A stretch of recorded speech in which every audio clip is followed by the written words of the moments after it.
તો ચાલો મિત્રો, કંડક્ટરની બહુ મોટી ભરતી આવી ગઈ છે, તો એમને લગતા મટીરિયલ માટે આપણી ચેનલને સબસ્ક્રાઇબ કરવાનું ભૂલશો નહીં. તો તૈયારી શરૂ કરી દઈએ. તો એમાં ગુજરાતી વ્યાકરણ જે તમારું 10 માર્ક્સનું છે, તો એમાં આજે જોઈશું શબ્દ સમૂહ માટે એક શબ્દ. તો કે પ્રથમ પ્રશ્ન છે, શેરડીનો ઉકાળેલો રસ, તો એને કહેવાય અઘોટી. ઘાસની જમીન, તો એને કહેવાય ભીડ. તામ દેવાનું સાધન, તો કે ઢભાયણું. સત્યને ટકાવી રાખનાર દેવી, તો એ દેવીનું નામ છે ઋતુંભરા. વરઘોડામાં વરની માં મંગળનો દીવો લે છે, તે દીવાને શું કહેવાય? તો એ દીવડાને કહેવાય રમણ દીવડો. સાવ નાનું અંધારું ઘર, તો એને કહેવાય ભોલકી. પાણી ભરવાનું સાંભળાનું સાધન, તો એને કહેવાય છે મશક. સંસાર પ્રત્યે અતિશય સ્નેહ, તો એને કહેવાય છે આસક્તિ.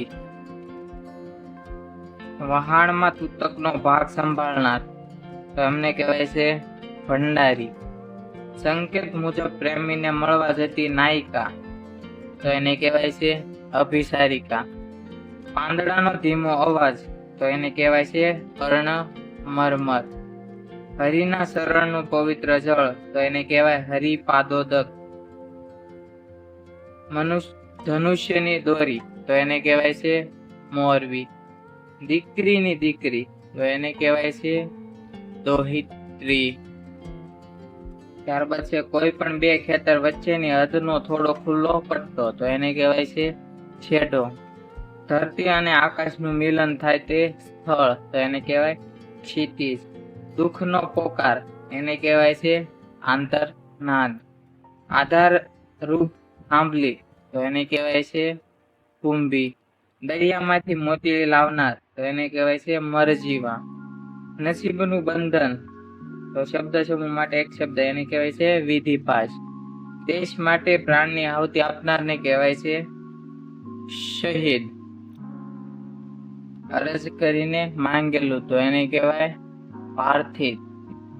છેલ્લાની પહેલું, તો એને કહેવાય ઉપાંત્ય. 3 કલાકનો સમયગાળો, તો એ 3 કલાકના સમયગાળાને કહેવાય પ્રહર. શરીરનો સંવેદનશીલ ભાગ, તો એને કહેવાય છે મર્મ સ્થાન. બાળકથી માંડીને વૃદ્ધ સુધી, તો એને કહેવાય છે અબાલ વૃદ્ધ. ખંભે ભરાવવાની જોડી, તો એને કહેવાય છે પડિયો.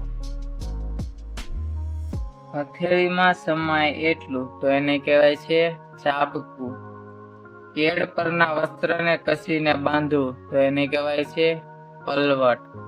મકાનના આધારરૂપ થાંભલી, તો એને કહેવાય છે કુંભી. આંગળીઓથી લીપણમાં કરાતી ભાત, તો એને કહેવાય છે ઓકળી. પશુને મોઢે બાંધવાનો દોરડાનો ગાળિયો, તો એને કહેવાય મુખ મોરડો. આનંદ સાથે લેવાતું ભોજન, તો એને કહેવાય છે મિજબાની. તાડના ફળની અંદરનું ઘર, તો એને કહેવાય છે ગલેલી.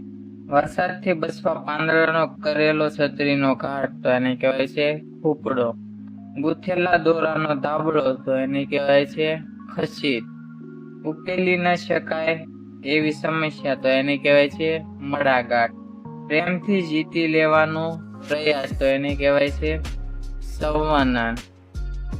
જેમાં ગાયોનો ભોગ આપવાનો હોય એવો યજ્ઞ, તો એને કહેવાય છે ગૌમેદ યજ્ઞ. તાલ આપવા તબલા પર જોરથી દેવાતી થપાટ, તો એને કહેવાય છે અનોઠી. તો મિત્રો, જો વિડીયો પસંદ આવે તો લાઈક, શેર અને આપણી ચેનલને સબસ્ક્રાઇબ કરવાનું ભૂલશો નહીં. મળતા રહેજો આવા જ નવા વિડીયો સાથે.